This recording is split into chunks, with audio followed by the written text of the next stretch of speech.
There's a remote village in China where some residents look different. In Zhalijai, a poor farming community, you occasionally see people with green eyes or reddish-brown hair. According to folklore, these features could be remnants from the city's ancient past. If you believe Australian author David Harris, this village could be the site of the legendary city of Liqian, a mythical settlement founded by Roman soldiers over 2,000 years ago.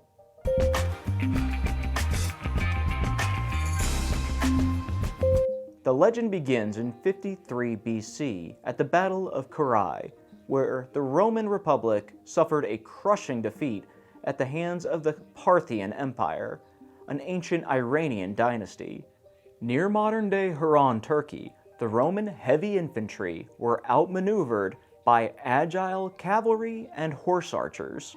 The terrain offered no cover, and Roman tactics proved ineffective. The result, around 20,000 Roman soldiers were killed, 10,000 captured, and 10,000 managed to flee. According to the legend, some captured Romans eventually escaped and joined the Huns, who were historic enemies of the Parthians. Together they fought against the Chinese. Chinese historical records from this era described enemy soldiers using a fish scale formation, a style that is remarkably similar to the Roman tetsudo or tortoise formation, where shields are locked together as a defense from projectiles.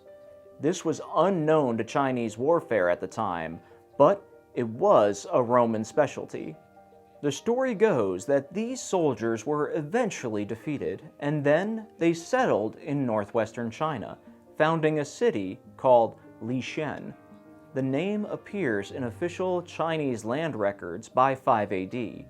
Interestingly, Liqian resembles other place names given to towns that were populated by foreign immigrants, and the term itself was an ancient one used to refer to Greco-Romans. Over generations, the story claims that the Roman settlers intermarried with local populations, which explains the European traits that are still visible in residents today. But how much of this is legend and how much is fact? We know Liqian existed, and that Chinese records reference unusual military formations. However, there are some serious gaps in the evidence. For instance, Liqian is mentioned in records that date back to 60 BC, which is several years before the Battle of Carrhae. There's also a lack of solid archaeological evidence of Roman presence in that area. No Roman coins, artifacts, or structures have been uncovered. So, why do people look different there? Genetic testing has revealed that the population is mostly made up of Han Chinese, the world's largest ethnic group. Still, their unique features suggest a long history of migration and intermarriage, likely due to the town's location near the Silk Road and being close to China's northwestern border. This area saw constant movement of traders, some of who were most likely from either Europe or Central Asia. Cities along trade routes rarely remain isolated.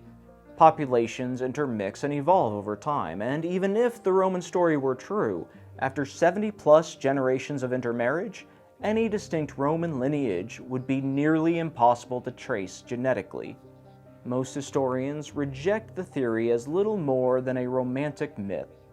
A few researchers still hope to find some conclusive evidence, but the Chinese government has not shown much interest in pursuing further study into the idea. So, was Liqian an ancient Roman settlement lost to time?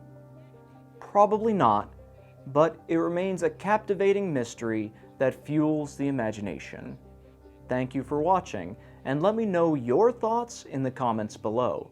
I'm Frank Ciopatini with Servetti Software, and I'll see you in the next video.